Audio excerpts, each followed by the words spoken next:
Boa tarde a todos.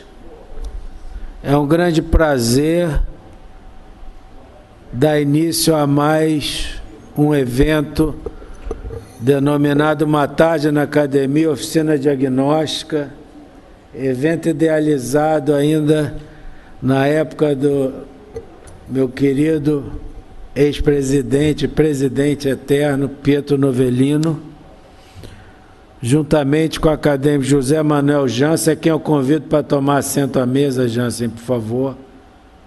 Ao meu lado, que você já vai começar a presidir a sessão. O acadêmico Carlos Basílio de Oliveira e o acadêmico José Galvão Alves. Por favor, Galvão, vem enfeitar a mesa, por favor, também. Hoje o caso clínico é de pneumologia, coordenado pelo acadêmico Jansen. Por favor, Jansen. O apresentador, Dr. Paulo César de Oliveira, e debatedores, Dr. Gilmar Zonzin, Dr. Domênico Capone e acadêmico Zé Galvão Alves. A anatomia patológica estará a cargo do professor Dr. Heleno Pinto de Moraes e, obviamente, do nosso patologista mor, acadêmico Carlos Alberto Basílio de Oliveira. Nesse momento, então, passa a direção dos trabalhos ao acadêmico Jansen, que nem precisa sentar. Senta na cadeira do presidente, que eu vou na bancada assistir um pouco da sessão. Por favor, Jansen.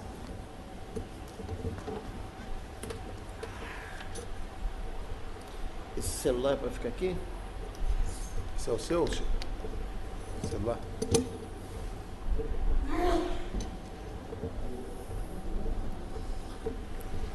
Boa tarde.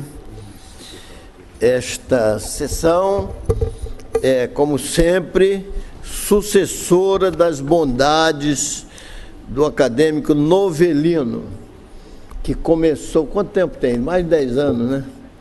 Há mais de 10 anos começou uma sessão chamada Uma Tarde na Academia, com o sobrenome de Oficina Diagnóstica, que já se explica por si próprio.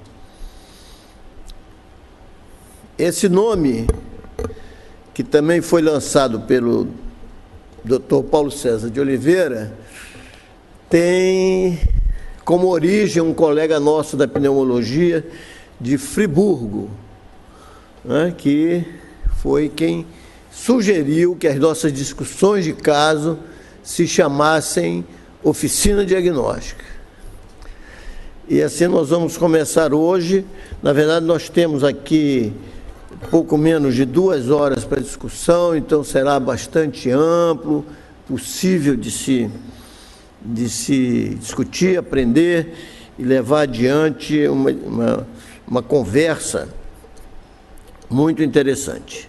O Dr. Paulo César de Oliveira, que é professor titular de pneumologia de Teresópolis, da FESO, fará a apresentação do caso. Por favor.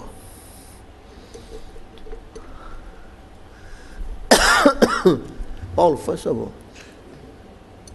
O Joãozinho não veio? Ainda não. Eu combinei com o Domênico que eu vou relatar com tranquilidade. Quando mostrar as imagens, eu peço para ele comentar para a gente ganhar um tempinho. Ele deve estar chegando. Tá certo.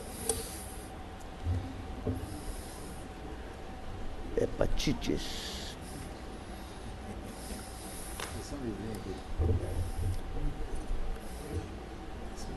Quando eu estava na presidência da sociedade... Cadê você? Não, eu era o presidente. Carlos Eduardo Brandão. Brandão vai estar fudido. Acabou a hepatite C, ele não sabe mais nada.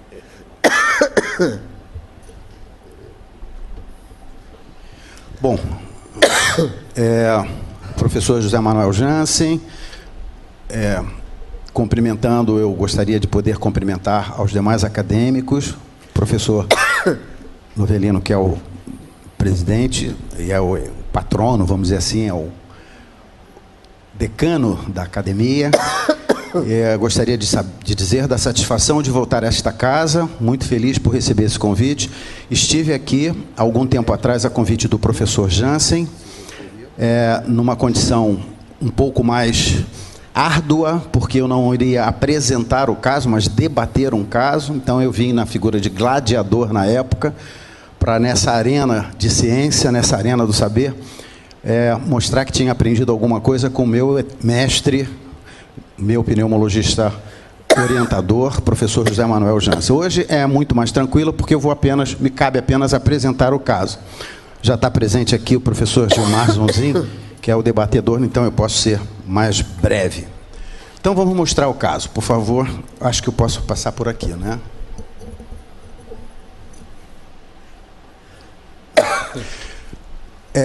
Esse caso é interessante porque ele surgiu em Teresópolis de uma forma inusitada, inclusive. Eu não acompanhei esse paciente, não tive nenhum contato com esse paciente. A análise que faço é retrospectiva com base nos dados que encontrei lá no SAMI, no nosso arquivo, e muito me foi oferecido pelo professor Heleno Nunes, Moraes. Heleno Nunes é de Teresópolis, mas é outro Heleno. Heleno Moraes, que é professor também lá de Teresópolis e que é quem conduziu o estudo anatomopatológico desse caso. Então, muito eu peguei com as informações dele. Mas era um paciente do sexo masculino, de 55 anos, agricultor, lavrador, residente em Guapimirim, que é uma região na subida da Serra de Teresópolis. Esse paciente foi admitido no Hospital das Clínicas de Teresópolis, que é o hospital universitário de lá, no dia 6 de agosto de 2006, e a chegada desse paciente foi curiosa porque uma vizinha sentiu falta do paciente, né, dele não estar caminhando lá onde ele morava, foi bater a sua porta e ele não respondeu. Então abriram a porta e encontraram ele completamente inconsciente, com um aspecto de uma doença severa. Ele foi então conduzido para o hospital, semicomatoso, não responsivo às perguntas verbais, e a única informação que foi colhida, havia um saco de medicamentos onde ele morava, que tinham medicamentos para tuberculose. Então, a informação que tinha é que ele estava em tratamento de tuberculose, já com 1 mês de evolução, sendo que esse paciente, quando se apresentou no hospital, ele estava extremamente prostrado e a ectoscopia era nítida, a icterícia cutâneo-mucosa que ele apresentava. No exame físico, uma hepatomegalia dolorosa, 4 dedos abaixo do rebordo costal, e o paciente caquético, muito confuso, muito confuso. O primeiro exame que se obteve desse paciente foi um hemograma simples, em que mostrou a série vermelha com 5.800.000 hemácias, a hemoglobina normal, hematócrito dentro dos limites normais. Na série branca, 11.200 leucócitos, uma leucocitose discretíssima, sem que a contagem diferencial dos elementos da série branca pudessem apontar para alguma coisa que fosse um desvio para a esquerda ou um predomínio de células mononucleares que pudesse fazer crer numa doença evolutiva de longo prazo. Foi solicitada uma ultrassonografia abdominal em função da icterícia cutâneo-mucosa que esse paciente apresentava, e o que se evidenciou foi líquido livre na cavidade abdominal, uma ascite, o fígado de contorno e dimensões normais, com textura finamente heterogênea, sem evidências de lesão focal. Também não havia dilatação nas vias aéreas, nem intra nem extra-hepática. Uma ultrassonografia que a nosso juízo, foi avaliada de uma forma muito simplória, né, diante do quadro do paciente. Esse paciente tinha uma radiografia cujo laudo mostrou apenas aumento de um linfonodo perilar, né, e ele tinha tomografia que mostrava também algumas alterações linfonodais, que eu gostaria de pedir, então, ao professor Domênico, que pudesse fazer a análise desses 2 exames. Boa tarde, é uma honra muito grande estar de volta aqui na academia, no meio dos grandes mestres. Eu faço um agradecimento especial ao professor Jansen pelo convite. Esse caso é muito interessante porque ele tem o aspecto clínico também, né? É interessante esse contorno que ele foi achado praticamente em casa, prostrado com um saco de remédio. Então tudo faz supor realmente que há algum problema relacionado aos medicamentos. Do ponto de vista da imagem, essas alterações...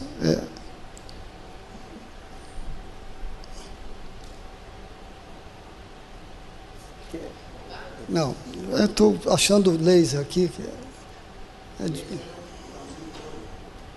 Está aqui, está aqui. Tem pouca expressão radiográfica. O problema com o doutor Domênico é que ele é italiano e fica com uma mão ocupada com laser, outra com microfone, e não tem como falar. Não dá para falar.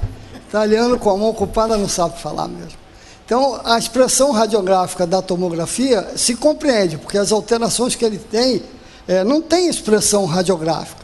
Dava para discutir praticamente aqui que ele provavelmente tinha um abaulamentozinho na parede lateral da traqueia, nós vamos entender depois com a tomografia, e um possível, né, envolvimento linfonodal no hilo direito. O parênquima pulmonar estava completamente normal. Na tomografia, então se podia observar, né, um aumento dessa região posterior da traqueia, que é um aumento linfonodal, e um aumento também da região infracarinal. Então dá para ver, essa seta mostra muito bem, né, essa imagem com densidade diferente da artéria pulmonar, que representa então um linfonodo que se prolongava para a região do hilo. Então, do ponto de vista da imagem, ele tinha linfonodomegalia, né, paratraqueal e lá à direita. Muito obrigado, professor Domênico. Esse paciente não tinha, não foi dada a possibilidade de colher uma anamnese, de se fazer uma investigação clínica mais adequada, para saber se ele tinha sintomatologia respiratória ou não, se ele tinha alguma queixa que pudesse fazer pensar em algum tipo de doença respiratória. Volto a lembrar que ele chegou em confusão mental e evoluiu muito mal, com perda progressiva do seu nível de consciência. Os exames laboratoriais que foram feitos na sequência mostraram leucograma normal, com contagem diferencial de leucócitos também inexpressiva, uma glicemia de 44, plaquetas normais, a ureia elevada, amilase, enfim, os exames bioquímicos que foram feitos com poucas alterações expressivas, mas chamava a atenção que ele tinha bilirrubinemia total de 27,7 mg por decilitro, às custas de bilirrubina direta, que estava em 13,8. Medicado com dipirona, soro fisiológico, soro glicosado e cuidados gerais. Alô. No segundo dia de hospitalização, ele estava desorientado, torporoso, não respondendo às solicitações verbais, e assim imobilizado também, ele não reagia, e a icterícia aumentando. Ele apresentava na ectoscopia lesões labiais, lesões ulceradas nos lábios superior e inferior, ausculta cardíaca com ritmo regular em 2 tempos, sem sopros ou extrasístoles, ausculta pulmonar com murmúrio audível universalmente, bilateralmente, sem ruídos adventícios e com uma boa expansão torácica. O abdômen distendido, às custas de um crescimento hepático importante, detectável inclusive a palpação. Não apresentava edema de membros inferiores. Sinais vitais, pressão de 110/80, frequência cardíaca de 82 batimentos por minuto, frequência respiratória de 16 incursões e a diurese presente.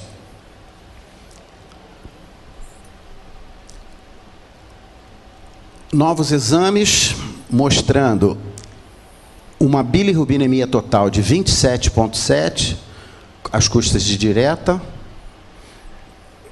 Eu acho que eu já mostrei isso aqui, né? Hein? Ah, não, estou voltando.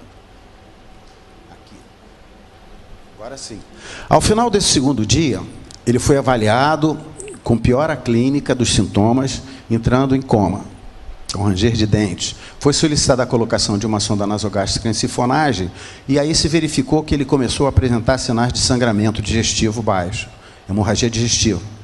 A prescrição desse dia, vitamina soro fisiológico, vitamina K, glicose, ranitidina, e foi colocada uma cânula de Guedel, porque esse paciente rangia demais os dentes e ele tinha desconforto respiratório em função disso. No terceiro dia de internação, piora clínica intensa, foi realizada então uma segunda ultrassonografia.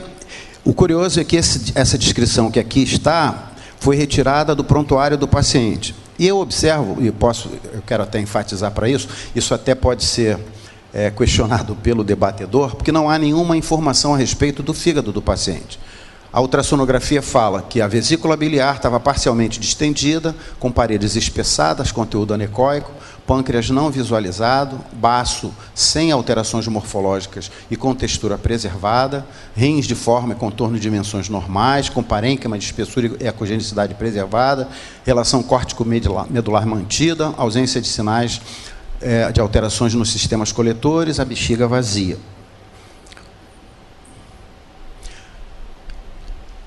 Um novo hemograma mostrando anemia, esse paciente estava sangrando, perdendo sangue por via digestiva, né?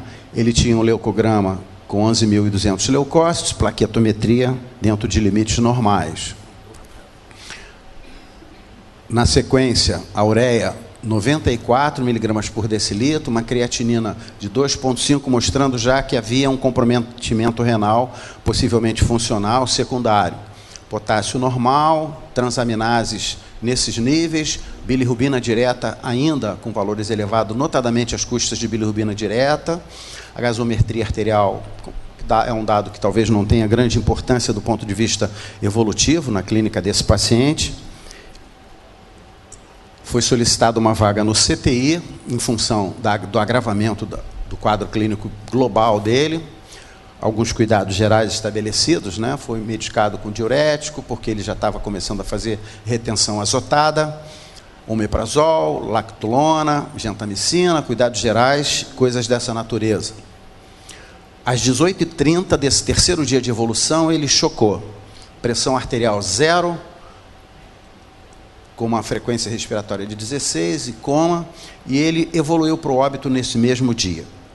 Eu vou voltar um pouquinho aqui no tempo para uma colocação que eu acho que vai ser útil para o debate clínico e radiográfico.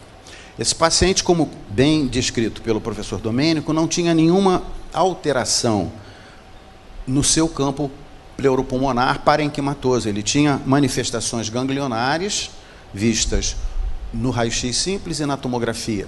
E a história dele tinha uma informação de que ele estava há um mês fazendo uso de medicação tuberculostática, rifampicina, isoniazida e pirosinamida, né? E a pergunta que naquela ocasião foi feita, e a pergunta que não quer calar é: esse paciente tinha tuberculose? Ele tinha comprovação de tuberculose? Porque, a rigor, a lesão que ele tinha radiográfica era ganglionar. Ele não tinha história de ser um paciente tossidor, que pudesse ter expectoração para que se pudesse colher uma baciloscopia de escarro. Mas ele estava fazendo uso de medicação para tuberculose. Quero crer que ou ele fez um teste terapêutico, o médico que iniciou esse tratamento foi em Guapimirim, antes dele chegar ao hospital de Teresópolis. Então, esse tratamento foi iniciado fora de Teresópolis e já tinha um mês de evolução. Ou ele tinha alguma forma de ter tido comprovada essa tuberculose, ou foi feito apenas um teste terapêutico em função de um achado radiográfico linfonodal. Então, esse é o dado. E, por fim, então, esse paciente apresentou manifestações renais, manifestações hepáticas, evoluiu em coma e acabou por falecer. O êxito letal aconteceu às 23h30 do terceiro dia de hospitalização. Basicamente é isso, a apresentação do caso. Muito bem. Quem vai sofrer primeiro é o doutor Gilmar Zonzin, que já se encontra aqui. O doutor Gilmar Zonzin é o presidente da Sociedade de Pneumologia do Estado do Rio de Janeiro. Acabou de fez o ano passado, um belo congresso na região sul e agora vai lidar com este caso que tem seus desafios importantes. Faz favor.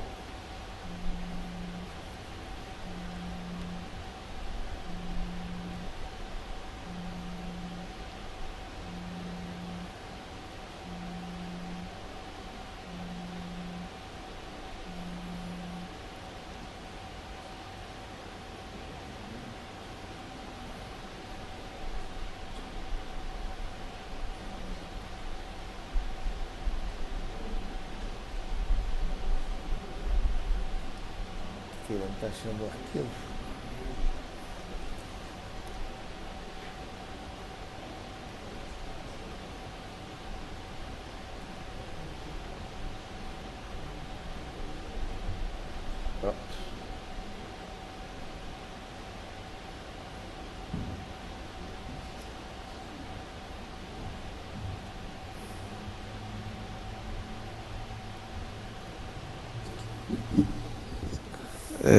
Senhoras e senhores, muito boa tarde. Antes de tudo, a minha reverência a essa sala, a reverência a essa academia, a reverência aos presentes e uma enorme gratidão pelo convite, pela oportunidade, uma enorme gratidão por estar junto de pessoas que são parte da minha história pessoal e profissional. Professor Jansen, com tudo que eu tive, com que eu pude aprender com ele, tanto do ponto de vista técnico, mas também do ponto de vista pessoal e moral, e todo o brilhantismo que tanto inspira e tanto estimula. O Domênico e as suas brilhantes colocações, comparações, visões, seu raciocínio clínico, o meu amigo Paulo, com que a gente tem feito tanta coisa junto e tendo tantas oportunidades, e eu agradeço ao Deus em que eu acredito por ter essa oportunidade, ter essa chance, essa convivência e a profissão que a gente leva. Eu propus uma forma de levar esse diálogo à frente, eu não sei se realmente é a mais adequada, mas foi a como eu considerei que seria razoável, em cima dos dados do relato do caso que foram passados anteriormente. E o que chama a atenção, vamos lá no início, um paciente do sexo masculino, seus 55 anos, e agricultor, ou seja, uma atividade laboral que leva a pensar em situações que podem derivar desse tipo de atividade, desse tipo de atuação. O segundo dado contundente é essa questão do tratamento tuberculostático, instituído um mês atrás, e os dados de icterícia e prostração. Igual o Paulo já comentou, uma das coisas que me chamou a atenção era a ausência no descritor de um fecho cabal e taxativo de um diagnóstico de tuberculose, mas com tratamento em curso, e numa avaliação física, de exame físico, com um fígado aumentado a princípio, e um estado de caquexia e confusão mental. Então, seriam, na minha consideração, dois caminhos para se trabalhar o racional. Primeiro, a ideia de que não seria o diagnóstico inicial correto de tuberculose, que ele não teria tuberculose, e teríamos uma outra situação clínica por trás dessa situação, desse desfecho, ou alguma coisa ligada à tuberculose, ou pela sua doença em si, tuberculose, ou pelo tratamento em fato estabelecido. Bom, icterícia, a possível hepatomegalia, confusão mental, já nos fazem pensar em alguma coisa que poderia ser decorrente de algum fator levando à lesão hepática, alguma sepse agredindo o fígado, levando a esse tipo de quadro, ou alguma lesão hepática principal, inicial, não decorrente de algum processo, mas uma doença com agressão hepática antes de tudo. Na avaliação laboratorial, inicialmente disponibilizada, o que nos chamou a atenção foi, primeiro, um hemograma, um laboratório pouco expressivo. Eu teria a ideia de que esse paciente, nesse processo evolutivo descrito, ele tivesse um certo grau de anemia, eu esperaria uma certa anemia, e, na verdade, ele tinha até uma discreta poliglobulia, então eu acreditei que poderia existir até um certo grau de hemoconcentração, uma discretíssima leucocitose com 78% segmentados. Então, a ideia de esse estado confusional, essa icterícia ser decorrente de um quadro septicêmico, levando a lesão hepática, lesão de múltiplos órgãos, não encontra respaldo, força no exame laboratorial. A ultrassonografia, a primeira a ser realizada, em que há um descritor do fígado, me pareceu inespecífica, com ascite, uma textura finamente heterogênea, uma das coisas que nós teríamos imaginado, até a gente falou que depois, seriam lesões que poderiam causar alterações perceptíveis imagiologicamente na estrutura do fígado, que não foi identificada, não existiam lesões focais, não havia dilatação das vias biliares, para se pensar em algum processo de compressão extrínseca. Então, patologias associadas a lesões hepáticas focais, a princípio, não se justificariam pela imagem que foi realizada, e também não haveria um processo obstrutivo extrahepático.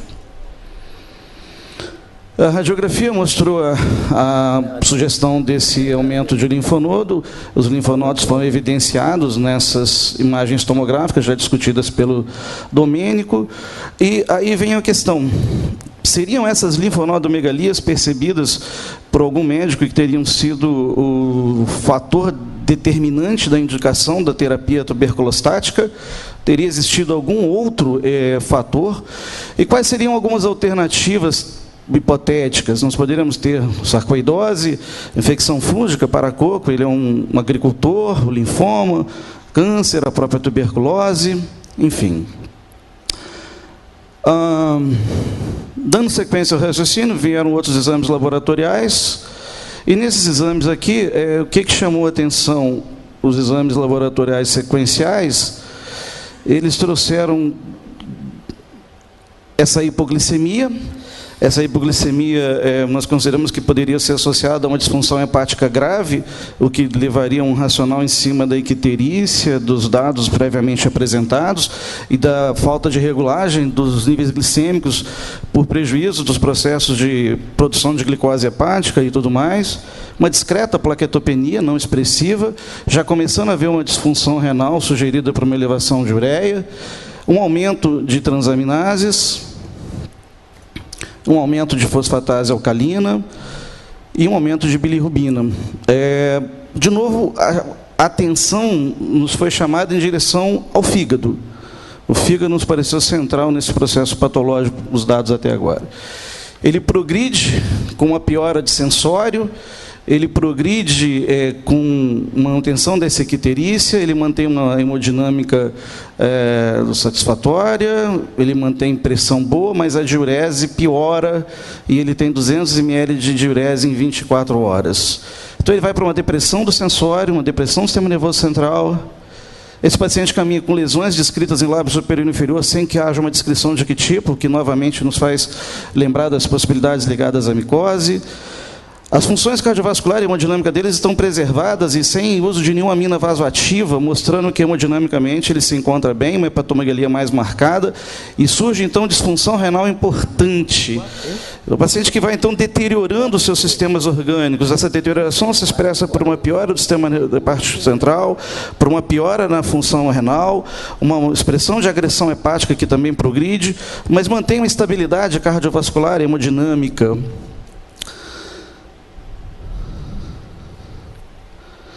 E aí vem uma progressão com uma piora, e aí há uma observação que já foram aqui, introduzindo vitamina K, introduzindo outros medicamentos, uma piora de sensório, uma hemorragia digestiva alta, evidenciada quando se passou a sonda nasogástrica, sugerindo então a presença de algum distúrbio de coagulação progredindo, surgindo e aumentando.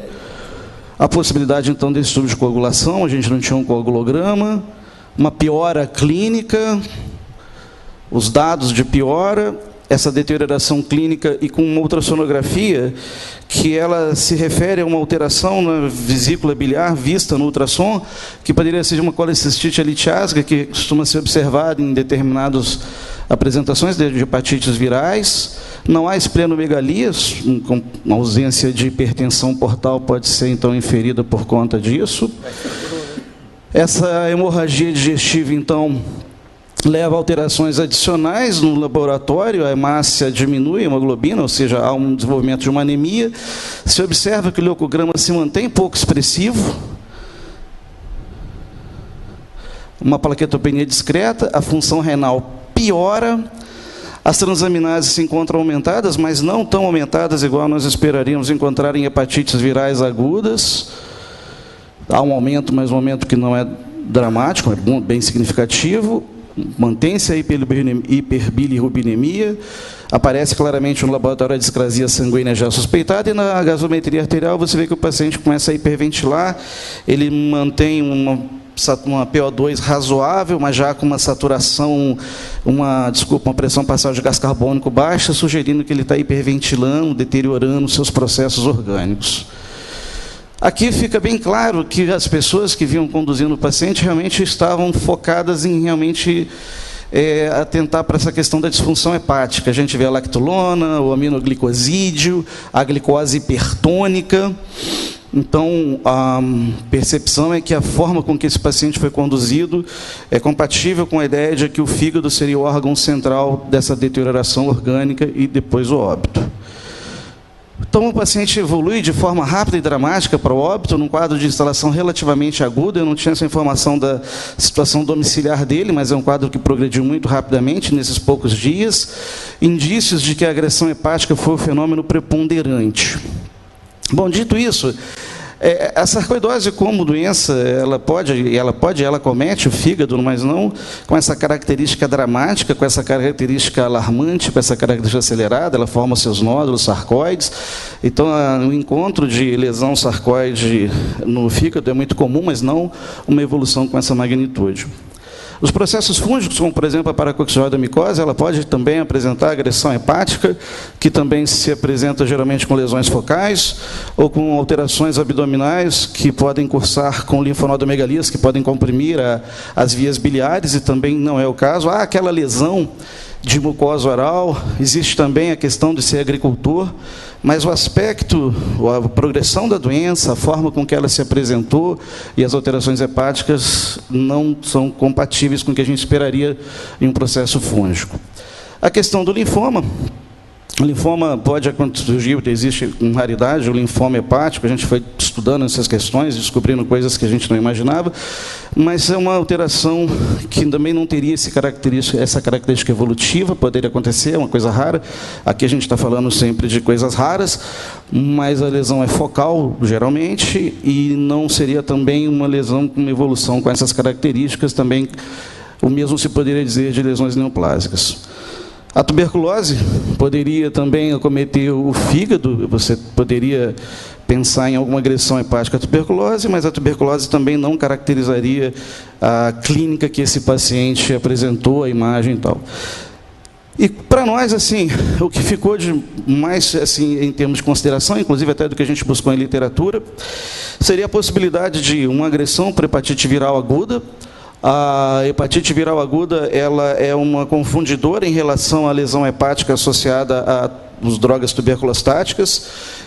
Nós encontramos vários dados em literatura que chamavam a atenção a isso, ou seja, a possibilidade de você ter um paciente em uso de tuberculostático evoluindo com doença com agressão hepática grave, rápida, progressiva, potencialmente fatal, e que existia o quadro de hepatite viral como um confundidor, e as pessoas associaram a questão da hepatotoxicidade por tuberculostático.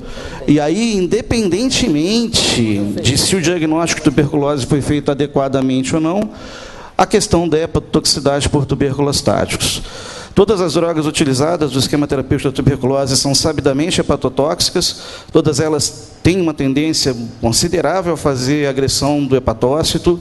Essa agressão ela tem que ser monitorada, o medicamento suspenso, reajustado, etc. e tal, mas, em alguns casos, vamos dizer assim, alguns eleitos podem evoluir com uma hepatotoxicidade dramática e com casos descritos de hepatotoxicidade fatal. Esses quadros de maior gravidade são associados a sexo feminino, que não é o caso, idade mais avançada, 55 anos teria relação com isso, alguma alteração hepática, alguma doença hepática prévia seria um predisponente, que poderia ser, por exemplo, o etilismo. Eu tenho muito contato com pessoas de zona rural, de área rural, e o pessoal gosta lá da branquinha, da aguardente, gosta bastante. Então, assim, o etilismo prévio é um dado que se associa a essa evolução. Doenças hepáticas virais prévias. Então, nós não teríamos aqui um quadro totalmente tipificado, mas o fator idade, a perspectiva de alguma lesão hepática prévia por álcool, alguma doença prévia, poderia ser o justificador dessa evolução. Então, em nossas considerações finais, O nosso racional foi em cima disso, foi em cima de que o êxito letal, ele se associou à agressão do fígado. O fígado teria sido o órgão central desse processo patológico.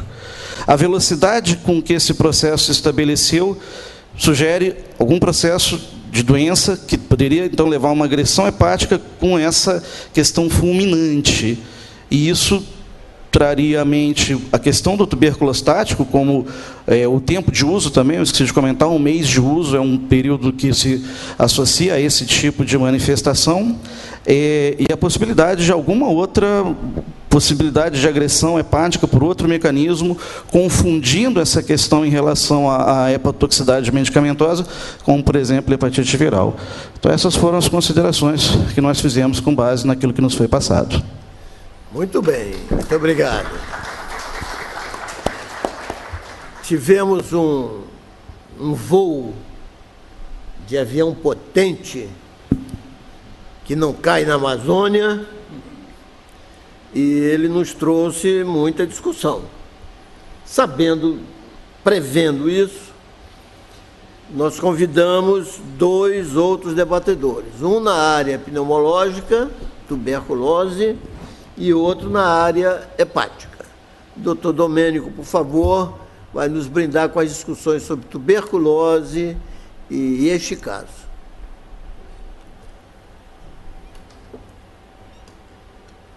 Acho que ele precisa do microfone, mas não está aí, né?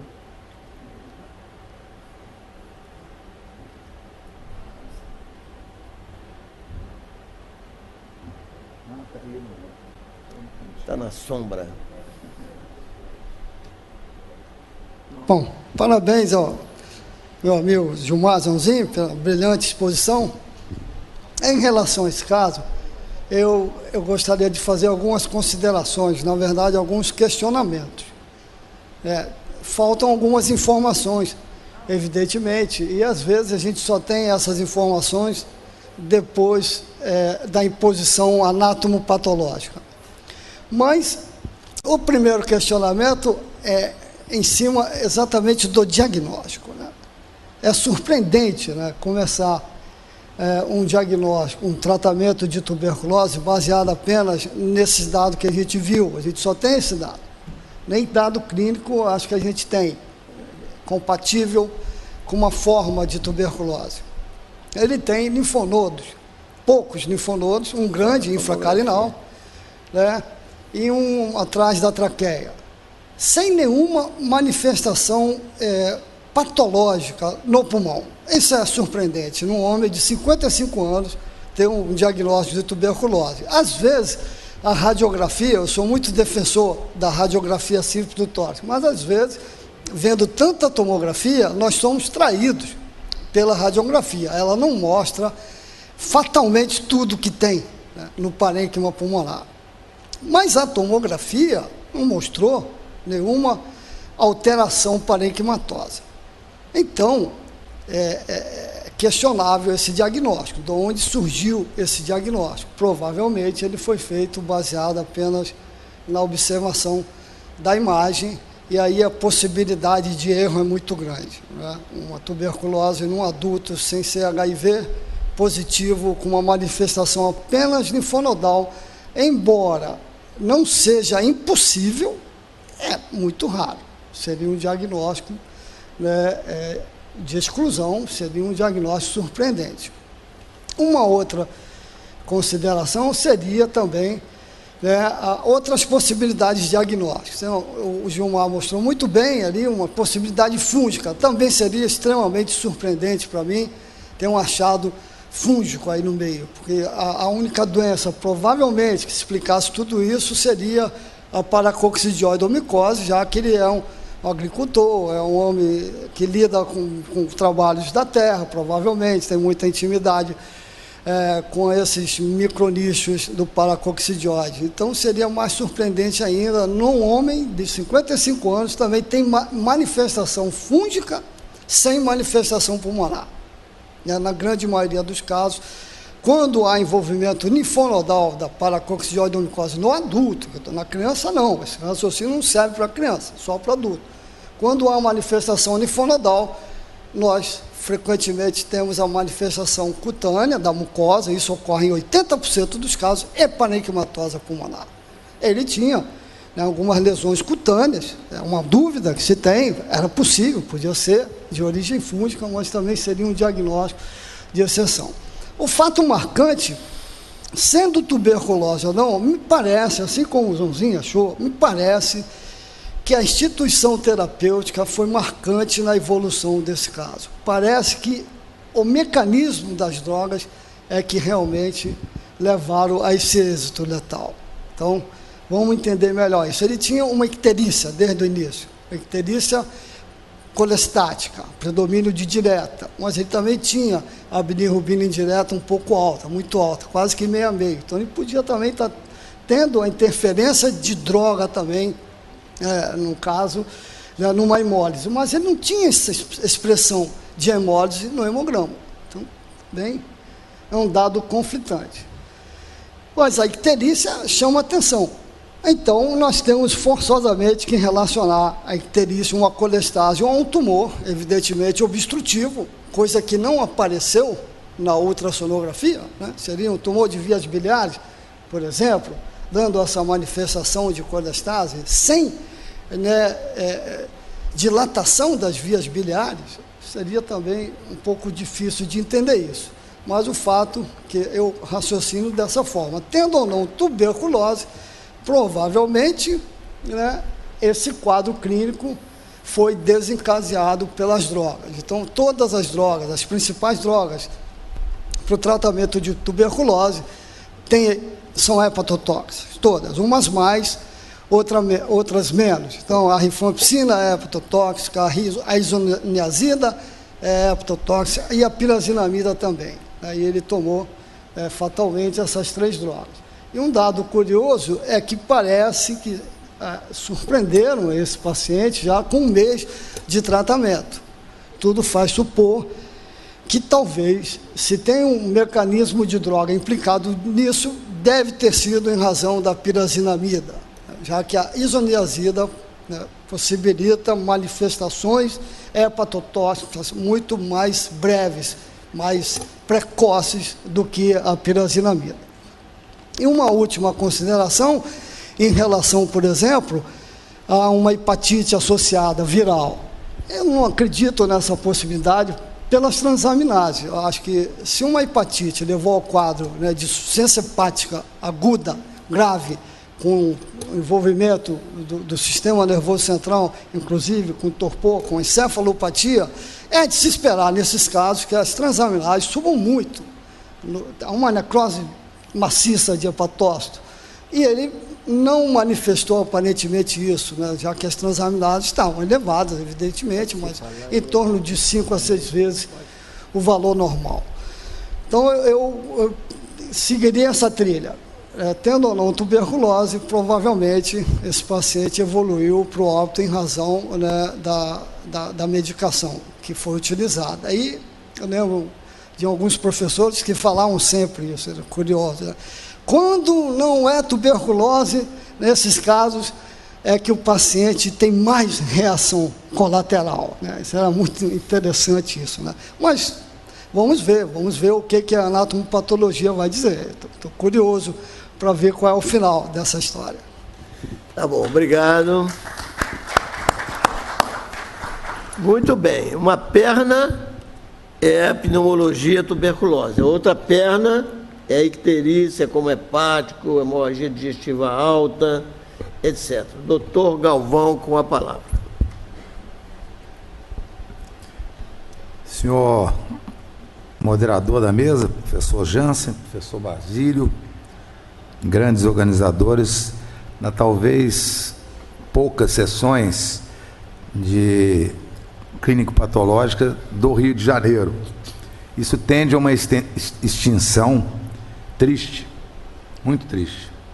Eu diria que a maior forma de aprender medicina, coletiva pelo menos, não vendo doente diretamente, são as sessões clínico-patológicas.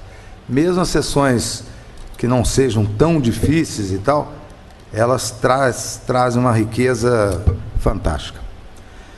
Esse caso é muito bonito, E eu acho difícil, eu acho que a gente não vai acertar o diagnóstico, a gente vai ficar próximo.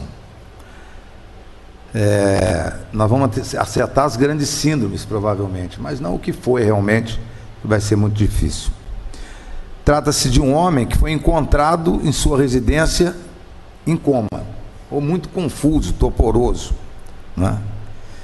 E é levado ao hospital, emagrecido, desnutrido, propriamente dito, mas curiosamente, ao adentrar o hospital e fazer os primeiros exames, ele tem uma hemoglobina de 17,8.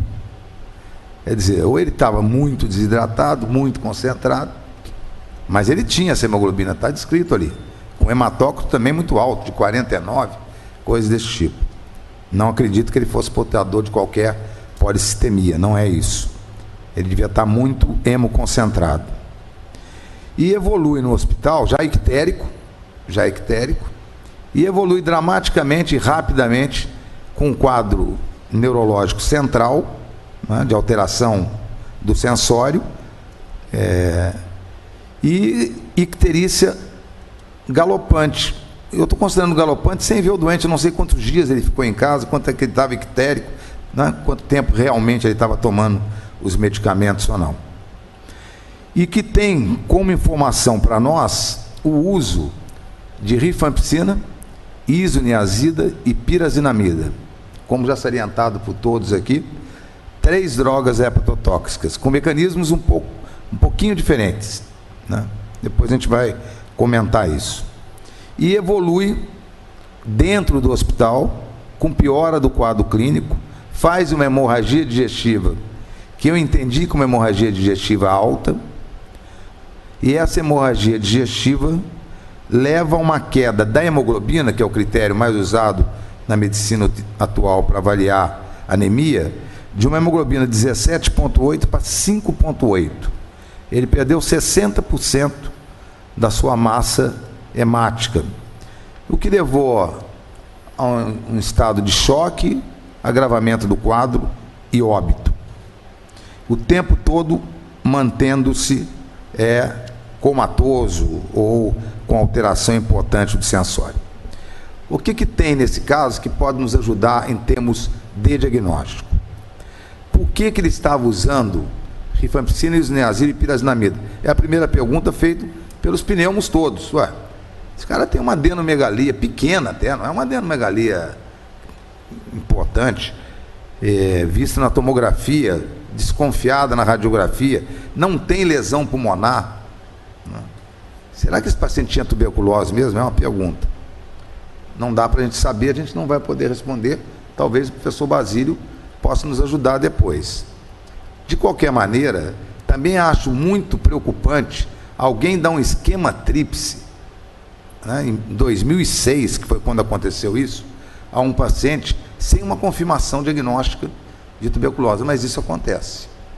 Isso acontece. O paciente está emagrecendo, o paciente mora numa área rural, não sei o quê, e de repente acha que tem um gangue um pouco aumentado, o indivíduo no escuro, isso aí é tuberculose, se não for tuberculose também eu não vou conseguir muita coisa, e vou e trago com esquema RIP, porque é uma doença comum brasileira e tudo mais. A propósito disso, pelo menos no passado, uma coisa que era interessante, que nós não temos facilidade hoje, é que esse doente pudesse ter aquela adenomegalia mesmo e ele tivesse feito um PPD. E esse PPD fosse um forte reator, como costuma ser nos pacientes com adenomegalia. A tuberculose ganglionar é a que dá o maior PPD, a maior reação ao teste de Mantoux. Então, não sei, mas ele fez esse esquema. Daí ele evolui com uma icterícia padrão colestático.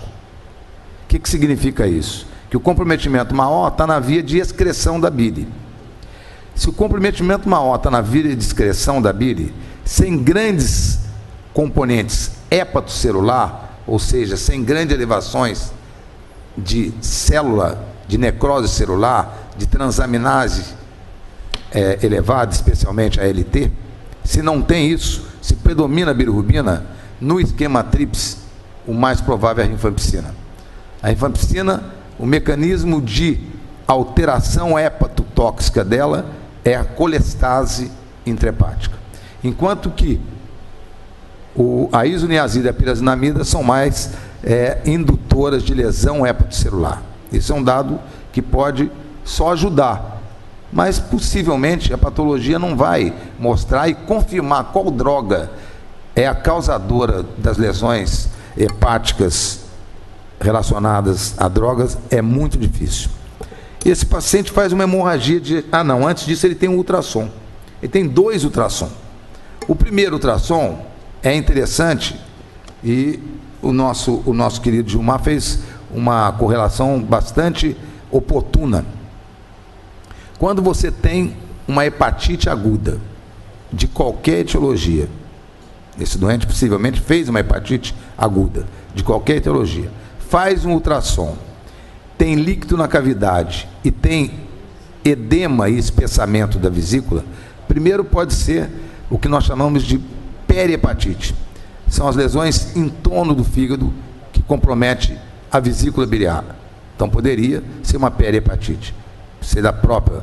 A outra coisa que ele, por distúrbio, possivelmente, da síntese de albumina, e daí eu estaria falando da insuficiência hepática aguda, ele estaria com uma hipobuminemia e fazendo uma ascite por hipobuminemia associado a um certo grau de hipertensão porta que toda lesão aguda dá.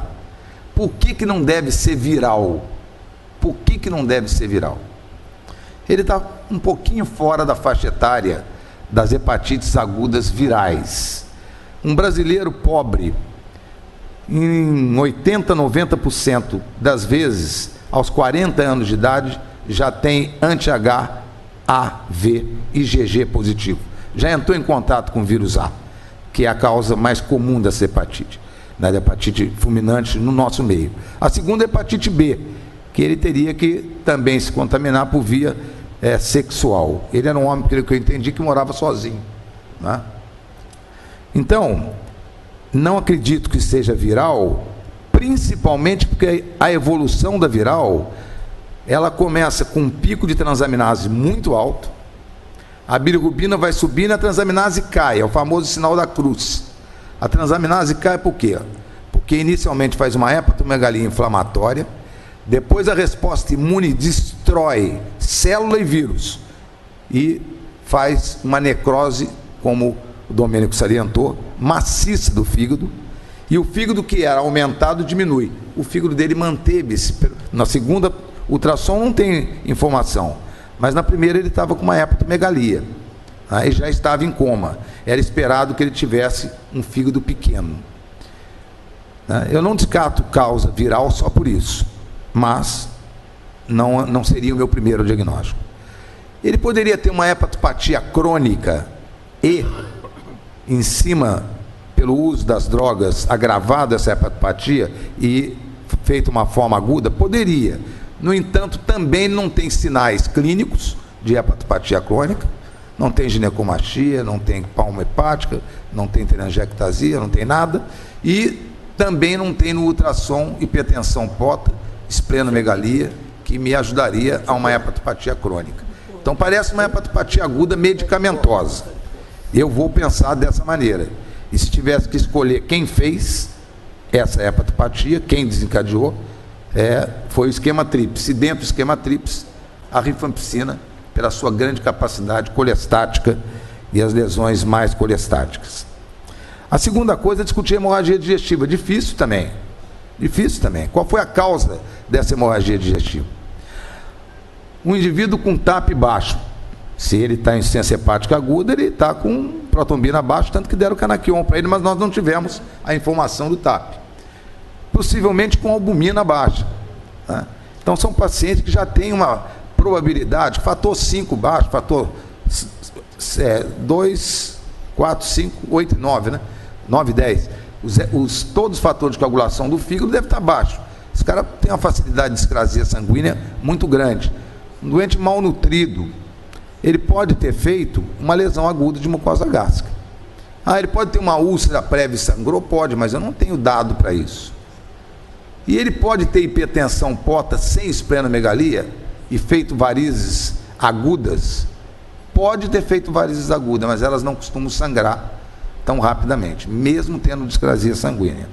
Então, eu tenho para mim que essa hemorragia digestiva foi um fator agravante do quadro dele, aumentou a isquemia hepática, agravou a hepatopatia, foi um fator que levou a necrose tubular aguda, provavelmente, insuficiência renal, agravando a insuficiência renal, diminuiu a perfusão cerebral, pode ter aumentado o edema cerebral, que costuma acompanhar os hepatopatas agudos, e com isso até feito alguma eneação e parada respiratória e morte desse paciente. E,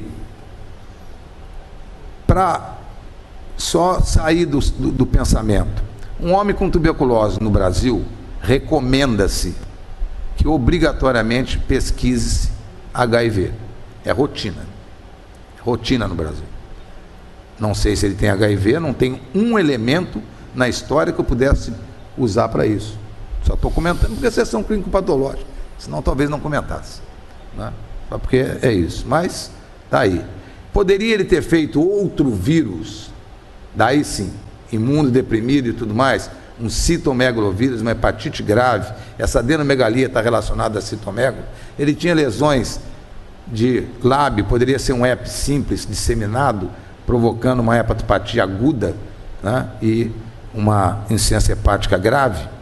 Poderia, mas é porque é sessão clínica, né? Eu ficaria mais, como ficaram os nossos relatores anteriores, brilhantes, com o seguinte diagnóstico para anatomia patológica: esse paciente tem uma doença de base que deve ser tuberculose, mas nós não temos elementos para fazer esse diagnóstico. Número 1, morreu da busca da cura, morreu de uma hepatopatia.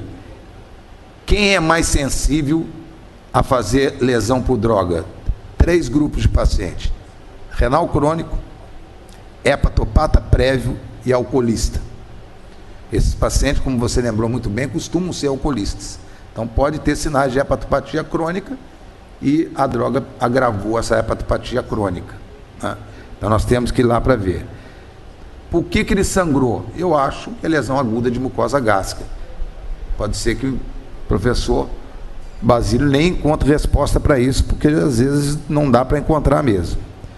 Evoluiu para morte por causa cerebral, pode ter herniado o tronco lá por hipertensão intracraniana. Essa é uma causa importante de morte nos pacientes hepatopatas agudos: edema cerebral, herniação de tronco, parada respiratória e morte.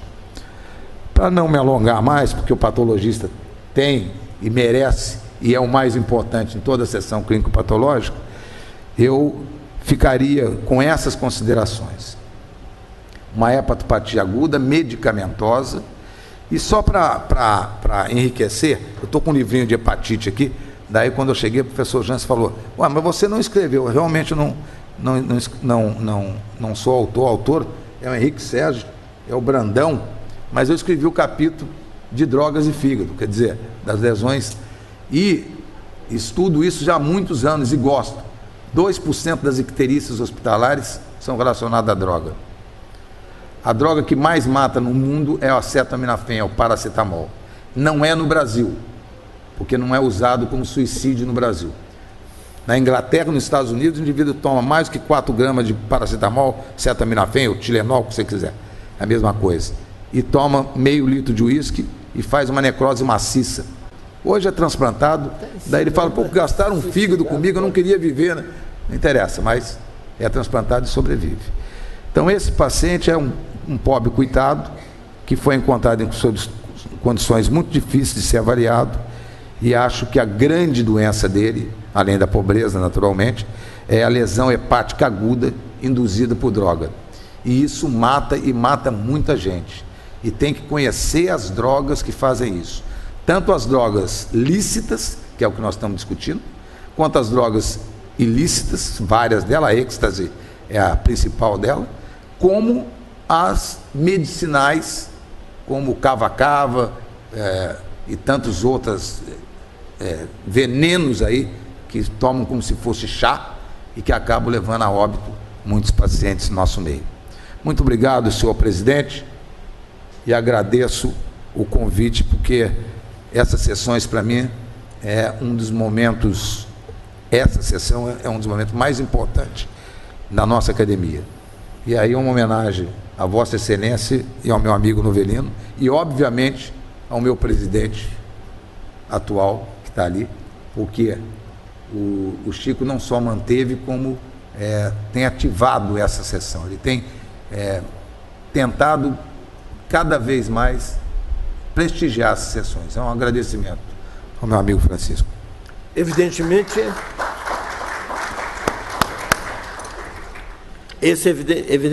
esse agradecimento ao presidente é dos organizadores, que tem a real sensação de que a manutenção dessa sessão tem sido ultra prestigiada pelo Dr. Francisco Sampaio.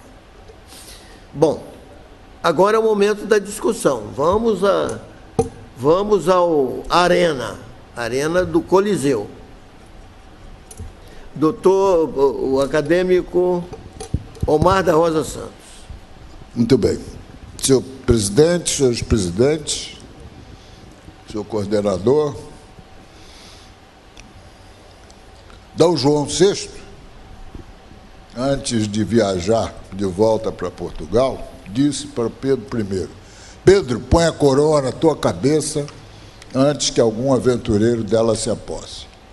Eu vou botar a coroa na minha cabeça, porque esquecem que ainda na gestão do acadêmico Jarbas Porto, e em seguida do acadêmico Aloysio de Sales, e até do Augusto Paulino, já houve essas sessões aqui, 2 vezes por mês. E aqui está o Pedro I, que coordenou todas elas. E vinha uma faculdade por cada sessão. E nós funcionamos razoavelmente. Mas não pedi a palavra por isso, não. Eu não vi na descrição, nem haveria tempo, porque o doente faleceu em poucos dias, primeiro, se havia Helicote de Mantu ou de PPD. Segundo, acredito que não tenha sido feito, porque nem daria tempo. Segundo, não vi também o relatório do sedimento urinário, que seria interessante se conhecer. Eu acredito que ele tenha feito uma síndrome hepatorrenal típica, né? Uma das duas modalidades de síndrome hepatorrenal, caminhando para a insuficiência renal aguda, que pouco atingiu os níveis de ureia e creatinina, mas eles são claros, com mais de 2,5 de creatinina, etc. Eu tive a oportunidade, ainda nos anos 60, de ser médico do hospital que hoje não existe mais, o Hospital de Isolamento Francisco de Castro, que hoje é ocupado por sem-teto, ali no Caju. E atendíamos numerosos doentes parecidos com esse. Eu também gostaria de saber do exame neurológico, saber como é que foi o 4º par craniano, o 3º par craniano, o 6º par craniano, porque o envolvimento do sistema nervoso central na tuberculose disseminada geralmente atinge a base do encéfalo, e nós temos dificuldade no exame físico pelo menos desses 3 pares cranianos. Isso pode ser feito no exame na entrada. A possibilidade desse doente ter tuberculose, que não pode se afastar, poderia, num doente com falta de imunidade adequada, levar a um tipo diferente de envolvimento cerebral da tuberculose, não aquele que pegue a base do encéfalo com a meningite tuberculosa clássica, mas levar a envolvimento genérico do sistema nervoso central. Ele tem uma alcalose respiratória, que é nítida ali pelo exame. Eu não me lembro de ter visto a dosagem de bicarbonato, não sei se ele tinha uma acidose metabólica sistêmica ou se a alcalose respiratória é primária pelo envolvimento do sistema nervoso central.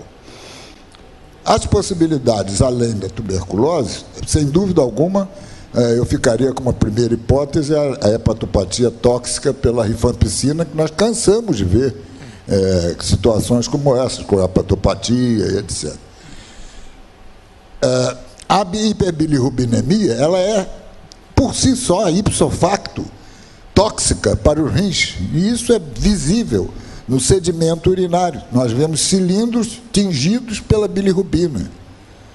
Outra possibilidade, não sei se é um homem negro, pardo ou o que é que ele tem uma deficiência de glicose 6-fosfato desidrogenase, que ajunta a hepatite tóxica, aumentando as possibilidades de ter hiperbilirrubinemia grave. De sorte que a última hipótese que me cabe levantar, embora não haja comprovação, ele não tem hemograma de sepse, ele tem um hemograma com linfomonocitose grosseira, que vai a 60%, 70%. Eu não sei se ele teria listeriose, eu não sei se ele teria toxoplasmose generalizada. Então, essas são algumas considerações que eu espero não tragam maiores confusões à situação vertente. Obrigado.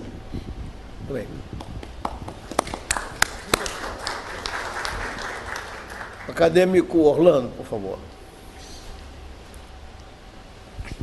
Cumprimentar o nosso presidente da sessão, acadêmico Jansen, pela manutenção com direção dessas sessões clínicas, e também, não só o nosso presidente, todos aqueles que estão envolvidos com o problema. Me chamou até, o que eu falando aqui é um cirurgião. Cirurgião, para entrar na área de clínica, precisa ter coragem. Primeiro que vão dizer que ele não sabe. Eu já estou vendo, ele não vai saber nada disso. Deve estar se metendo onde não é chamado. Mas a primeira coisa que me chamou a atenção, vou chamar alguns pontos, seria ali, pneumologia. Eu vejo o caso não é de pneumologia, parece que não sei, nada de pneumologia, está centrado, qual é o foco desse caso? Uma hepatopatia. Como eu vejo o cirurgião isso? O cirurgião está olhando aqui, estou vendo uma icterícia, uma hepatomegalia difusa, aí claramente, primeira coisa que se faz numa icterícia, um ultrassom. O que se quer ver no ultrassom como primeira pergunta? Tem dilatação de vias biliares? Não tem dilatação de vias biliares. Então está fora. Então não tem nem intra nem extra hepática. É uma hepatopatia difusa, sem dilatação, evidentemente que não tem dilatação de vias biliares. Então, dentro de todo esse panorama, como é que fica o cirurgião? O caso não é cirúrgico. Aí vem uma hemorragia digestiva, provavelmente uma lesão aguda de mucosa gástrica. Então pode ser, não tem varizes de esôfago, não tem esplenomegalia, tem uma ascite que não foi esclarecida. Cadê uma punção para verificar que tipo de livro de ascite é esse? Então, o que diz o cirurgião sobre isso? Talvez uma biópsia hepática pudesse ajudar o problema, seria importante, e além disso, nós estaríamos diante de uma hepatopatia crônica descompensada, provavelmente por dentro dessas causas que foram aqui enumeradas. Mas realmente, uma coisa que me chamou a atenção, hipoglicemia. Dizia os velhos, grandes médicos, dizia, quando tiver hipoglicemia, pensa em alguma coisa. Pode ter um carcinoma por trás, ou uma hepatopatia crônica difusa, levando a uma hipoglicemia. Está aí, está com hipoglicemia. Então, não é surpresa, talvez, que aconteça aí uma lesão hepática crônica de tipo com obstrução intrahepática, levando, então, a esse tipo de coisa. Isso que eu queria assinalar, chamar a atenção para isso, dizer que realmente há dificuldade. Não é um caso cirúrgico, e alguns detalhes que eu gostei, como cirurgião, de chamar a atenção, porque é interessante trazer para a discussão. Principalmente o problema do diagnóstico. Não tem dilatação de biliar, é uma hepatopatia crônica, difusa, talvez, levando a uma descompensação hepática desse tipo. Muito obrigado. Queria somente falar sobre isso. Muito obrigado. E ainda faltou a punção licórica, para ver se ele tinha acidose licórica.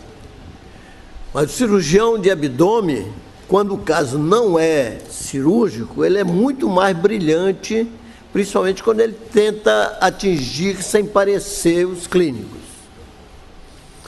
Muito bem, estamos em discussão. Quem? Professor Fonteles. Muito interessante e elogiável.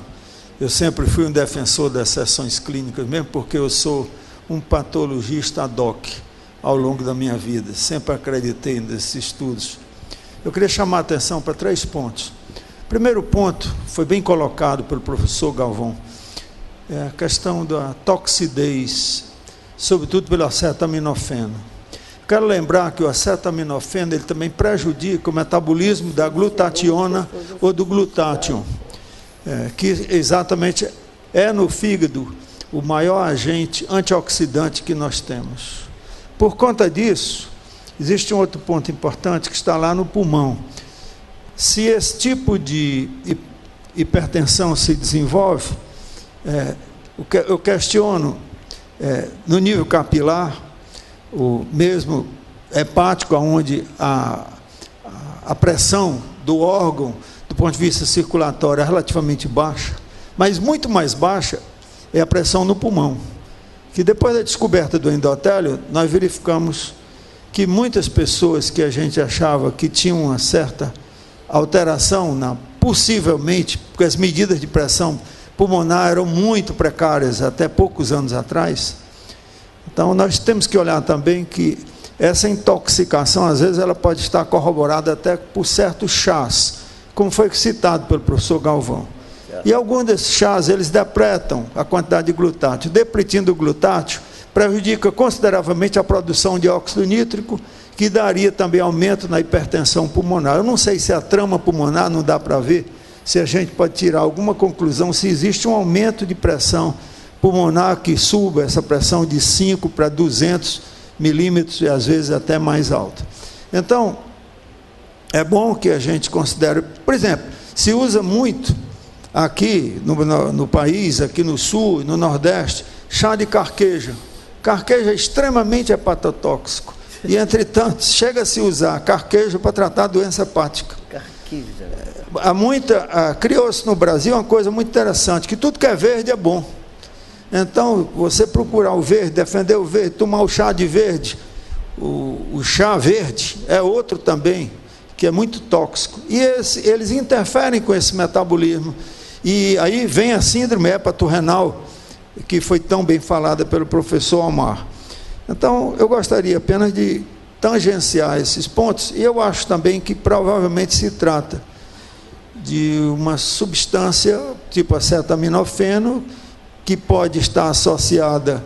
Todo mundo usa acetaminofeno, é muito difícil uma pessoa que não usa muito, como se usa na Inglaterra, nos Estados Unidos, mas eu acho que se você usar uma pequena dose de acetaminofeno, estiver usando isoniazida, ou pirazinamida, ou se estiver usando rifampicina, essa conjunção dá efeitos realmente muito graves. Só quero colocar esses pontos que são muito importantes do ponto de vista da fisiopatologia. Muito obrigado, doutor Manassés.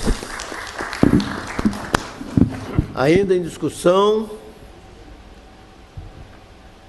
faz favor, os alunos,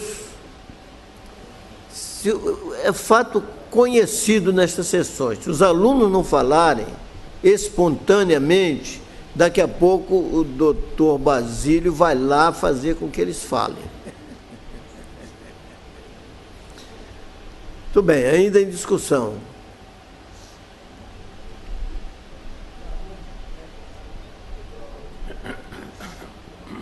Muito bem, o patologista convidado, dono do caso, o professor Heleno Moraes, Pinto de Moraes, vai nos apresentar a sua observação, não sei se só de necrópsia, mas pelo menos de necrópsia. Por favor.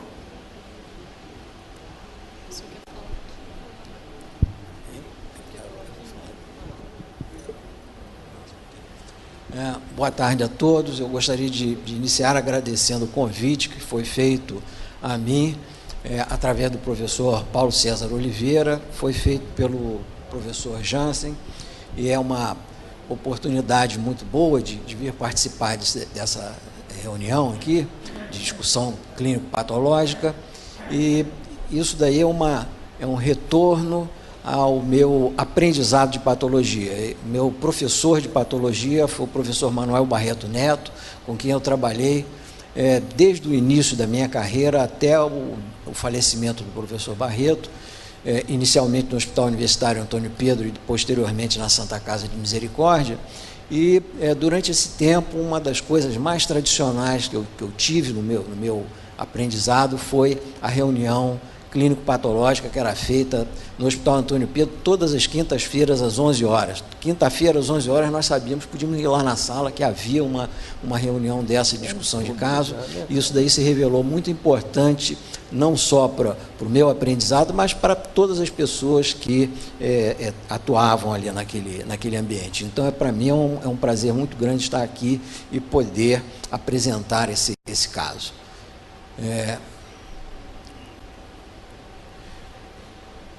Esse paciente, tendo falecido, ele foi para o serviço de anatomia patológica do hospital de clínica de Teresópolis, onde eu na época atuava como patologista, e o que eu pude observar de início no cadáver foi icterícia acentuada, ele tinha uma aderências pleurais à direita, tinha 1.600 mililitros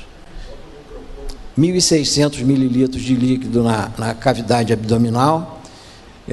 O fígado pesava 590 gramas. Isso daí é uma coisa que me impressionou, porque na história clínica, ou em determinados momentos, dizia-se que ele tinha uma hepatomegalia, e, no entanto, o seu fígado pesava apenas 590 gramas. Um fígado humano normal pesa 1.500 gramas, e esse daqui estava com peso bastante reduzido. Ele tinha muitas equimoses nos locais de punção e gânglios subcarinais aumentados de volume. Isso daqui é algo que foi percebido logo de início no exame. O fígado está aqui, e o que se pode perceber nele é essa superfície muito irregular, com essas áreas mais nodulares e outras extensas áreas de retração. A cápsula hepática está muito enrugada nesses trechos aqui, mostrando que ele diminuiu muito rapidamente de volume. Isso por conta de uma necrose extensa, uma necrose maciça ou submaciça do fígado. E essas áreas aqui mais nodulares representando áreas de regeneração. Na época que eu aprendi inicialmente isso, a gente chamava isso de hepatite fulminante ou de hepatite subaguda, às vezes, por conta dessa regeneração das células hepáticas que formam esses nódulos.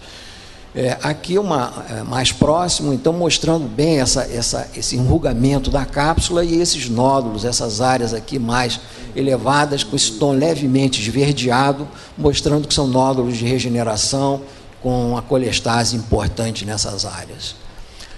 Aqui um corte do fígado, e o que mostra aqui, o que a gente percebe é que existem umas áreas um pouco mais claras como essa, que são áreas em que o fígado ainda não foi destruído, como aqui está.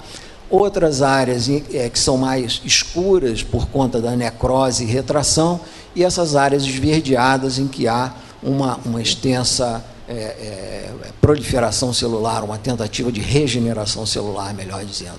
Então, aqui é a microscopia. No conjunto, nós percebemos só nesse canto aqui, nessa extremidade aqui, células hepáticas ainda preservadas. Essas áreas de bastante congestão e um pouco de hemorragia. E aqui, as células hepáticas todas desapareceram. Nós vimos ainda uns canalículos biliares aqui, ou tentativa de regeneração com esse aspecto canalicular das células hepáticas, mostrando que houve uma destruição extensa, intensa e aguda no fígado. Aqui nós vemos algumas células fagocitárias, né? Células histiocitárias no meio dessa área de necrose, algumas células leucócitos aqui, e aqui no canto a gente já começa a ver alguns hepatócitos balonizados. Esse é um trecho menos destruído do fígado, em que a gente percebe nitidamente esse trecho de congestão e um pouco de hemorragia, e aqui áreas em que nós temos acúmulo de pigmento biliar. Esse aspecto, então, isso daqui mostra que o aspecto do fígado variava muito de área para área, dependendo da extensão da necrose. Aqui é um trecho em que o fígado não está muito lesado, não está destruído, embora a gente perceba nitidamente um certo grau de balonização das células hepáticas, de inchação, de tumefação, E aqui, ó, isso daqui representa aqueles canalículos biliares bastante dilatados e cheios de bile, uma colestase aí intrahepática. Nesse trecho aqui, a gente percebe um bocado de hemorragia e aquela balonização das células hepáticas por algum tipo de lesão aguda. E algumas vezes aqui, eu não sei se o Basílio é capaz de me dizer melhor do que ninguém, se ele acha que isso aqui pode ser um corpúsculo de cálcio, mano, não sei se... E aqui, então, nós vemos no meio dessas áreas de destruição um bocado de células destruídas aqui, com bile acumulada, aqui células ainda lesadas menos intensamente, que estão balonizadas, são células degeneradas, ainda não necróticas, mas aqui grande parte do parênquima mantido, e aqui grande área de destruição. Eu, quando fiz essa necrópsia, eu pensei, digo, bom, isso daqui é uma hepatite fulminante por algum tipo de droga que ele tomou, uma dessas drogas para tratamento da tuberculose. E aí, para tirar a tema, eu disse, vou ver se eu consigo fazer imunohistoquímica para os vírus de hepatite. E consegui com uma colega, mas ela não tinha no momento disponível todo o painel para fazer, só pôde fazer vírus B e vírus C, e aí o vírus C veio marcado. O vírus C de hepatite deu marcação nuclear. Não sei o que isso significa, porque hepatite fulminante por vírus C, o pessoal diz, ó, isso não existe, né? Mas está aí o vírus marcado. O vírus B, ele veio negativo, ele não marcou, então, sem dúvida não é. O vírus A, infelizmente, eu não pude fazer, eu não tinha disponível. Essas daqui eu fiz porque me prestaram favor. Os pulmões, eles tinham essa cor assim, bem rosa, bem avermelhada, o mosaico antracótico, esse pigmento enegrecido era pouco. Isso daí é uma coisa que a gente percebe muito bem nas pessoas que vivem em cidades mais afastadas dos grandes centros. Certamente, se esse paciente fosse de um grande centro como o Rio, esse pigmento antracótico que a gente vê aqui pouco, ele seria muito intenso. Nós percebemos que grande parte do tecido conjuntivo, que envolve brônquios e vasos, ele tem essa cor mais amarelada, né? Talvez por conta dessa impregnação biliar. E ele tem um bocado de hemorragia, umas áreas hemorrágicas que a gente vê no pulmão, mas lesão de tuberculose mesmo ele não tinha. Eu não encontrei, por mais que procurasse nos pulmões, eu não consegui encontrar nada que me dissesse tuberculose ou cicatriz. Quando eu fiz a microscopia, encontrei um bocado de hemorragia naquelas áreas e comecei a encontrar alguns macrófagos, um pouco de polimorfos nucleares, e em uns trechos eu comecei a encontrar colônias de bactérias e algumas células epiteliais escamosas, dizendo para mim que esse paciente tinha feito uma aspiração, ele vomitou e aspirou. A testemunho disso está aqui, né? Essas bactérias que provavelmente são da boca e as células escamosas que a gente normalmente não encontra no epitélio respiratório, que certamente provieram da boca. Aqui mais células epiteliais planas, para não deixar dúvida, e umas colôniazinhas de bactérias em torno.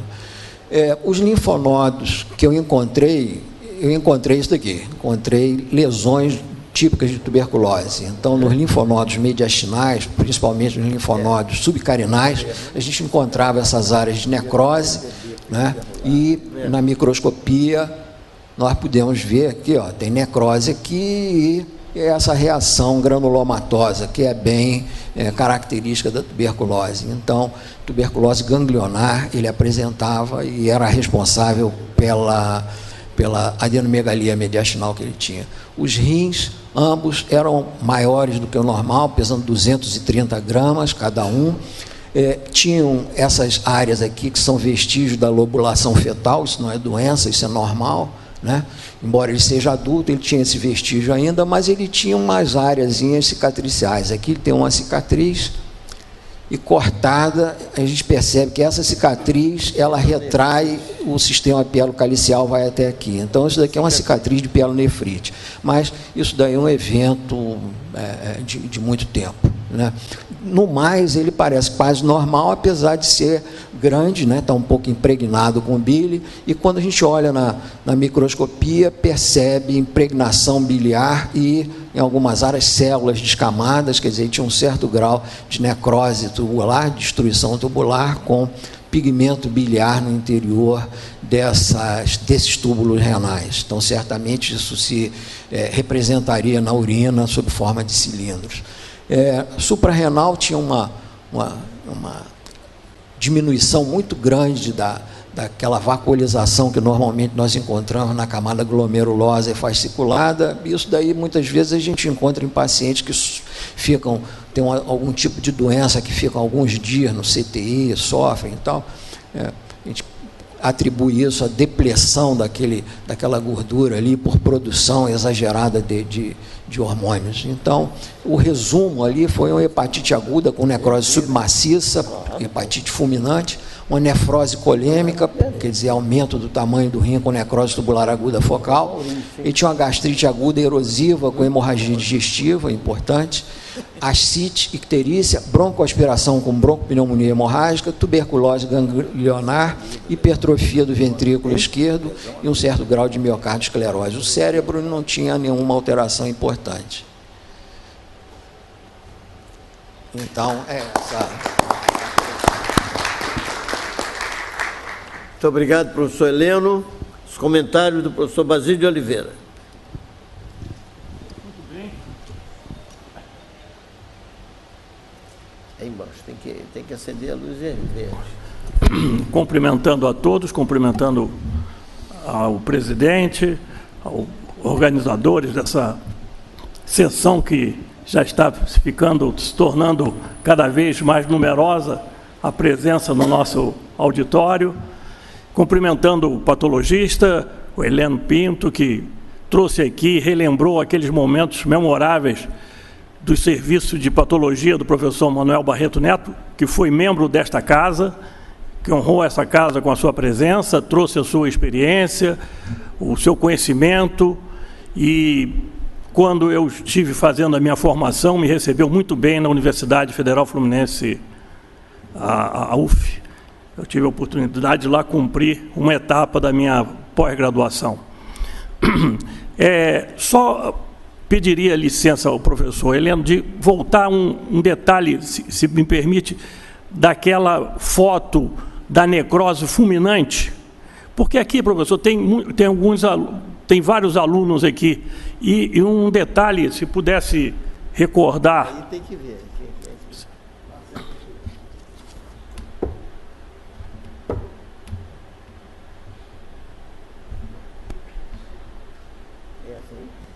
Essa aí? Não, da microscopia.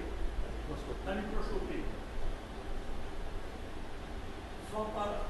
Aqui o aspecto macroscópico, esse aí, o aspecto macroscópico, microfone, pode deixar nessa só um detalhe.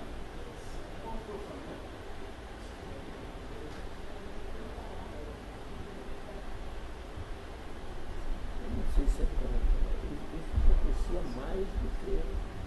Agora, necrose fulminante da hepatite. Aqui, fica aqui perto. Aqui. Não, o que o professor Heleno chamou a atenção, e nós refazemos o aspecto do fígado da necrose fulminante, aspecto em noz moscada. A necrose fulminante dá dois aspectos macroscópicos. O spleen-like, em que o fígado fica parecendo baço, você coloca o dedo, ele afunda, e este aspecto que às vezes aparece, que é o aspecto em noz moscada, que tem as áreas esverdeadas da bile, avermelhadas da necrose, e às vezes amareladas da própria degeneração gordurosa. Esse é o aspecto, por causa da referência aos alunos aqui que estão dando a honra da sua presença. E na microscopia, pode passar, não este aqui. Isso vocês vão reparar por que houve o diagnóstico da hepatite fulminante. Reparem que os espaços porta estão muito juntos uns dos outros. Isto não acontece, o aspecto normal ele é separado. A imagem poliédrica do lóbulo, E aqui os espaços porta Por que houve essa proximidade? Porque o tecido parênquima, porque esse aqui é o mesênquima, esse é o mesênquima, este é o parênquima. O parênquima destruiu, colapsou. E essas células restantes aqui justificam aquele aspecto macroscópico da regeneração, que daria antigamente aquela cirrose pós-necrótica. Não é isso, Fernando? Então, esse aspecto, destacar aqui como essa proximidade, esse aspecto é muito interessante, mostrando como é que um espaço-porta está muito ligado, muito chegado um ao outro. Quer dizer, o parênquima colapsou. Essas são as duas. E a nefrose colêmica, que você mostrou, pode passar chegando ao rim, na imagem do rim, a marcação excelente, o aspecto broncopneumônico, o bronco aspirado, a necrose caseosa da tuberculose, quer dizer, a lesão, já teve lesão naturalmente primária, fez lá o seu complexo de Ghon e desenvolveu a tuberculose ganglionar secundária, clássica, não é? E no rim, o quadro lobulado dele, aspecto, pode passar. Na microscopia, a cicatriz, a nefrose colêmica, que é tóxica, justificando a necrose tubular focal. Não é isso? Não é? Você gostaria de acrescentar mais alguma coisa? Okay? Então, ficam essas considerações somadas à grande demonstração, experiência, oportunidade, e este caso de excelente, um caso didático. Hein? O apoptose está lá, e vejam como é que o epitélio em escova aqui, ó, está desaparecido. E colabou, está chamando. As células estão se acumulando aqui, obstruindo a luz do túbulo renal. Eram essas, portanto, as considerações. Muito obrigado. Professor Gerson, por favor. Espera um instantinho. Microfone, por favor, Joana. Você tem? Está aqui, ó. Doutor Gerson. Já falou? Ninguém ouviu o que eu disse. Até que ponto o tratamento antituberculoso podia ter cooperado nessa adesão hepática?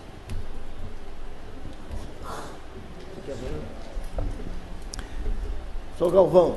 Eu não tenho a menor dúvida que o componente essencial disso aí, que não dá para fazer diagnóstico, foi da droga. Foi da droga. A droga, para mim, foi mais importante que o vírus C. O vírus C é um achado casual. Porque a doença do vírus C aguda, ela pouco é diagnosticada por nós médicos, clinicamente. Deixa eu ficar só nas hipóteses. Hepatite aguda por vírus C é uma raridade. Nós não convivemos com isso. Nós não conhecemos isso. Nós conhecemos muito a hepatite crônica C. É um vírus indolente. É um vírus que não faz uma... se você pegar entre as causas de hepatite aguda fulminante, o C é uma raridade. A e B não. A e B são muito comuns. Mas o C, como forma aguda de doença, ele não é comum. E ele poderia estar aí como um coadjuvante nisso. Lesando o fígado, lógico, ele está ali, ele está fazendo lesão crônica, fragilizando o fígado. E era aquilo, em quem é hepatopata crônico e toma esquema tríplice, a chance de fazer lesão aguda é muito grande. É muito grande. É muito grande. Isso, eu acho que a surpresa do caso, para mim, é o vírus C. A beleza do caso é o gânglio positivo. E lembrando que aquilo que nós falamos, nós todos, quer dizer, ele deve ter tomado um esquema, alguém deu com consciência. Ninguém ia vou dar um esquema, pensando que fosse tuberculose. Talvez tivesse um PPD muito reator, flictenular, o cara falou, a gânglio aí, né? Naquela época se usava muito isso, e no interior também, quer dizer, né? Hoje tem IGRA aí, tem interferon, gama para ver esse negócio todo, mas a gente não tinha isso naquela época, era mais difícil. O caso é muito bonito, como falou o professor. Eu pedi a palavra mais para, não para responder só isso, mas para falar do professor Barreto Neto. Eu tive algumas honras na minha vida. Uma das maiores foi ter convivido e ser parceiro do professor Barreto Neto nas sessões clínico-patológicas da Santa Casa. Tinha uma época que na sessão ficava professor Nicola Caminha, um dos maiores radiologistas que eu conheci na minha vida, professor Barreto Neto, Magalhães Gomes e Nelson Botelho. Aquilo era um show de conhecimento acadêmico. O professor Barreto Neto é seguramente um dos maiores estimuladores, assim como o professor Basílio. Eu diria que são níveis, curiosamente, deve ter alguma coisa no gene desses homens, porque ele era um acadêmico por excelência, ele corria atrás das sessões clínico-patológicas, ele não deixava morrer as sessões clínico-patológicas. Ele foi não só o estimulador, mas professor Barreto Neto, Zé Augusto Figueiredo Mendes, lá na Santa Casa, nós e eu, garoto, ou mais jovem pelo menos, criamos a residência médica oficial e tudo mais. E foram tempos maravilhosos da Santa Casa. O professor Barreto Neto era uma pessoa absolutamente especial. Eu tive a honra de ser médico dele e da dona Helena durante algum período, e a morte dele foi muito inesperada para nós todos, né? Lá em Cabo Frio e subitamente. Mas um dos maiores estimuladores do ensino da anatomia patológica. Por sinal, o patologista é uma pessoa especial dentro da medicina. É um apaixonado pela medicina. O patologista é uma pessoa especial. E os que fazem a área básica, né? Mandarino está aqui um exemplo disso. Pessoas que realmente gostam de medicina. Isso é fundamental. Só uma homenagem ao professor Barreto. Muito obrigado, meu. Muito bem. Olha aqui.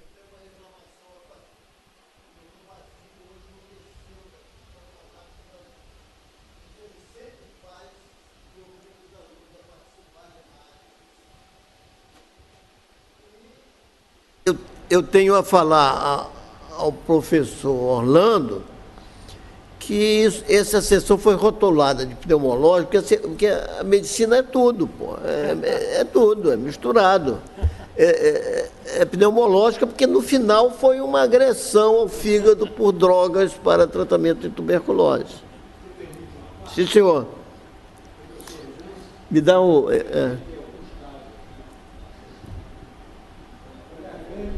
Qual é a grande preocupação de uma sessão cirúrgica? Tem que brilhar. Tem que mostrar uma grande sessão. Ele sabe disso. E eu então trago sessões aqui espetaculares, não é pouco não. Que é porque para ele não falar, porque se não for espetacular, a sessão de cirurgia não vai. Entendeu? Então é isso. É verdade? É verdade, as sessões de cirurgia são sempre espetaculares. Eu já estou cobrando a próxima. Mais algum comentário? Professor Paulo César de Oliveira.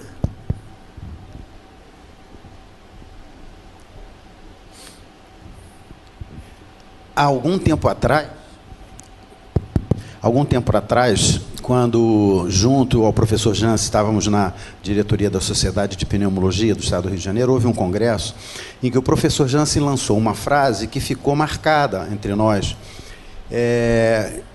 e que se refere à tuberculose, porque a gente a cada dia aprende mais com a tuberculose, né?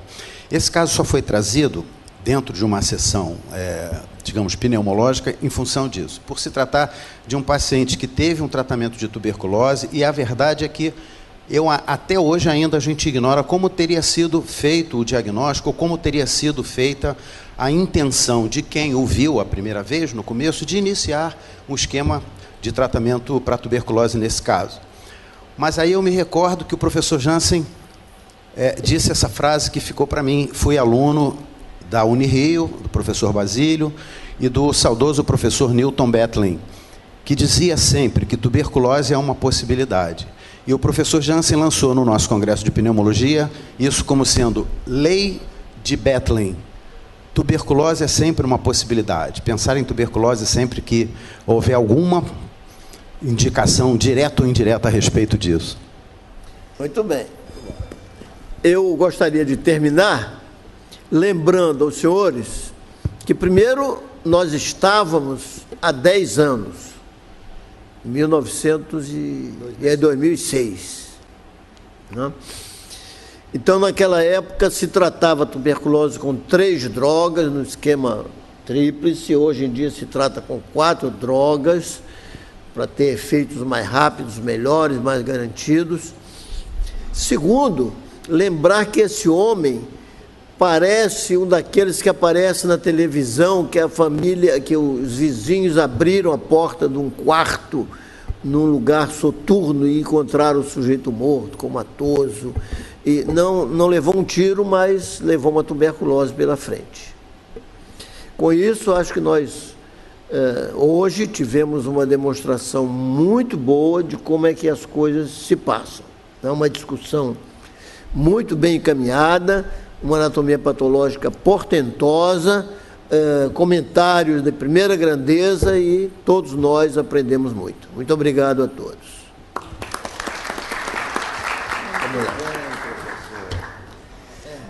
Eu acho que eu estou falando em nome do presidente, convidando para um lanche que se chama aqui de chá acadêmico. Para o professor Galvão vai distribuir os certificados.